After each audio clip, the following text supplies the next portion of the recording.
ಈ ನಿರೂಪಣೆಗೆ ಪಗಾಲೇಶ್ವರ ಅವರು ಅತ್ಯದ್ಭುತವಾಗಿ ಕುಸ್ತಿಯ ನಿರೂಪಣೆ ಮಾಡ್ತಾ ಇದ್ದಾರೆ. ಅದರಿಂದ ಕುಸ್ತಿಗೆ ಇನ್ನಷ್ಟು ಪ್ರೋತ್ಸಾಹ ಮತ್ತು ಕ್ರೀಡಾಪಟುಗಳಿಗೆ ನೋಡುವವರಿಗೆ ಮನೋರಂಜನೆ ಆಗಿದೆ. ಅವರಿಗೂ ಕೂಡ ನಮ್ಮ ಗ್ರಾಮದ ಕಮಿಟಿ ವತಿಯಿಂದ ಗುರು ಹಿರಿಯರ ವತಿಯಿಂದ ಹೃತ್ಪೂರ್ವಕವಾದ ಅಭಿನಂದನೆ ಮತ್ತು ಧನ್ಯವಾದಗಳನ್ನು ಅರ್ಪಿಸುತ್ತೇವೆ. ಈ ವರ್ಷ ಏನೊಂದು ದಸರಾ ಕುಸ್ತಿ ನಡೀತಲ್ಲ, ನಮ್ಮ ಕರ್ನಾಟಕದೊಳಗೆ ಒಬ್ಬ ದೊಡ್ಡ ಕುಸ್ತಿಪಟು ಈ ವರ್ಷ ಅಂತೇಳಿ ಆಯ್ಕೆ ಮಾಡ್ತಿರ್ತೀವಿ. ಅದರೊಳಗೆ ಈ ವರ್ಷದ ಒಬ್ಬ ದೊಡ್ಡ ಕಂಠೀರವ ಪ್ರಸಿದ್ಧಿ ಪಡೆದ ಈ ವರ್ಷದ ಕುಸ್ತಿಪಟು ಯಾರ ನಮ್ಮ ಶಿವಯ್ಯ ಪೂಜಾರಿ ಕೈದ್ರಿ. ಅವರ ದೇಹ ತೂಕ ಒಂದು 100 kg ಅದ. 24 ವರ್ಷ ವಯಸ್ಸು. ರಾಷ್ಟ್ರ ಮಟ್ಟದ ಖೇಲೋ ಇಂಡಿಯಲ್ಲಿ ಖೇಲೋ ಇಂಡಿಯಾ ನಡೆದಿತ್ತು. ಆಡು ಭಾರತ ಅಂತೇಳಿ ಒಂದು ಆಟದ ಯೂನಿವರ್ಸಿಟಿ ಲೆವೆಲ್ ಅಲ್ಲಿ ಅಲ್ಲಿ ಬಂಗಾರ ಕುಸ್ತಿಪಟು ಚಪ್ಪಾಳೆ ಅಂತ ಒಂದು ಬರೀ ಜಿಲ್ಲೆಯಿಂದ ಆಯ್ಕೆ ಆದ್ರೆ ದೊಡ್ಡ ಪೈಲ್ವಾನ ಅದು ಗೊತ್ತಿಲ್ರಿ. ಅಷ್ಟು ಪೈಲ್ವಾನ ನಮ್ಮ ಮಹಾರಾಷ್ಟ್ರ ಹೊಂದದ. ಅಲ್ಲಿ ಮಹಾರಾಷ್ಟ್ರ ಕೇಸರಿ ಕುಸ್ತಿ ಆಡಕ್ ಅರ್ಹತೆ ಪಡೆದ ಪೈಲ್ವಾನ ಚಪ್ಪಾಳೆ ಇರ್ತಾರೆ. ಆ ಜಿಲ್ಲೆಯಿಂದ ಅರ್ಹತೆ ಪಡೆದ ದೊಡ್ಡ ಸಾಧನೆ ಅಂತ ಶ್ರೇಷ್ಠ ಪೈಲ್ವಾನರು. ಅವರು 97 kg ದೇಹ ತೂಕ ಐತಿ. 26 ವರ್ಷ ವಯಸ್ಸು. ಸಮಬಲದ ಅನುಭವ. ಚಪ್ಪಾಳೆ ಸಮಬಲವಾಗಿ ಕರ್ನಾಟಕ ಮಹಾರಾಷ್ಟ್ರ ಇಬ್ಬರು ಪೈಲ್ವಾನರಿಗೆ ರಾಷ್ಟ್ರ ಮಟ್ಟದ ಕುಸ್ತಿಗೆ ಚಾಲನೆ.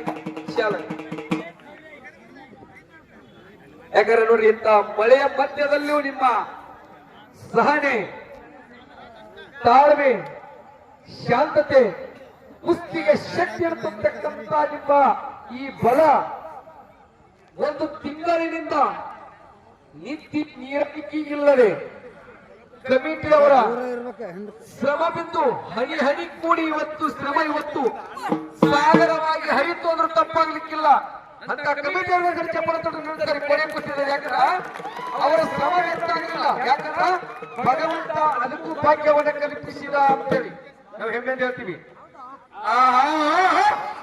ಏನೇ ಕುಸ್ತಿ ನೋಡ್ರಿ, 2 ಡೇಂಜರ್ ಚುಡಲಿದ್ರೆ ಯಾರು ಬೇಕಾದ್ರೂ ಡಾಕ್ ಹಚ್ಚಬಹುದು, ಯಾರು ಬೇಕಾದ್ರೂ ಚಾಟ ಬಿಡಬಹುದು, ಯಾರು ಬೇಕಾದ್ರೂ ಮುಂದಕ್ಕೆ ತೆಗೆದುಕೊಳ್ಳುವಂತ ಎಲ್ಲಾ ಲಕ್ಷಣ ಇರ್ತಕ್ಕಂಥ ಸನ್ನಿವೇಶ ಇದು. ಅಂತ ಕುಸ್ತಿ ಅಪಾಯ ಎಂಬುದೇ ಆಟ ತಮಗೆ ಗೊತ್ತಿದೆ. ಯಾವುದು ಅಪಾಯ ಇತ್ತು ಅದ ಆಟ. ಇದರ ಜೊತೆ ಆಡಿ ಗೆಲ್ಲಬೇಕು. ಅದು ನಿಜವಾದ ಬದುಕಿನ ಪಾಠ. ಸರ್ ಚಪ್ಪಾಳೆ ತಟ್ಟಿ ಇಬ್ಬರು ಬರೋಣ ಮಾಡಿ ಕುಸ್ತಿ ಆಡಕತ್ತಾರ.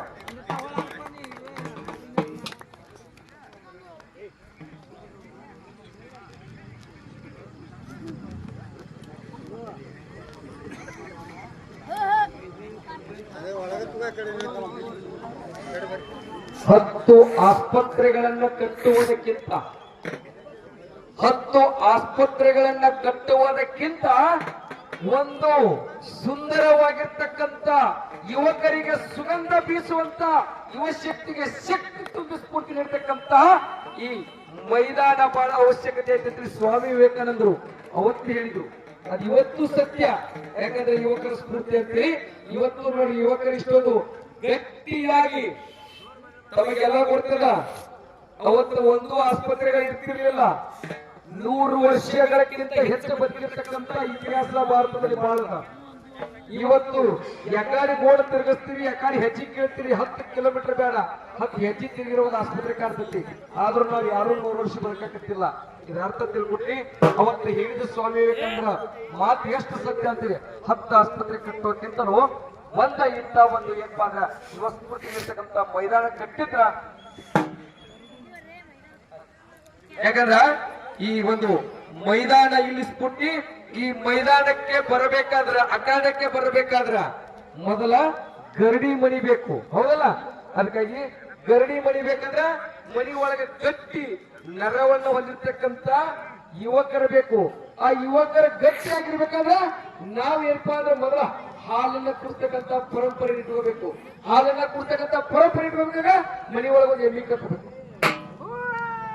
ಮನೆ ಒಳಗೆ ಎಮ್ಮಿ ಕಟ್ಟಬೇಕಂದ್ರೆ ನಾವು ದುಡಿದ ಮನೆ ಮುಂದಿನ ಶಕ್ತಿ ಸ್ಫೂರ್ತಿ ಅಂತ ಸ್ಫೂರ್ತಿ ಮಾಡಕತ್ತಿಲ್ಲ.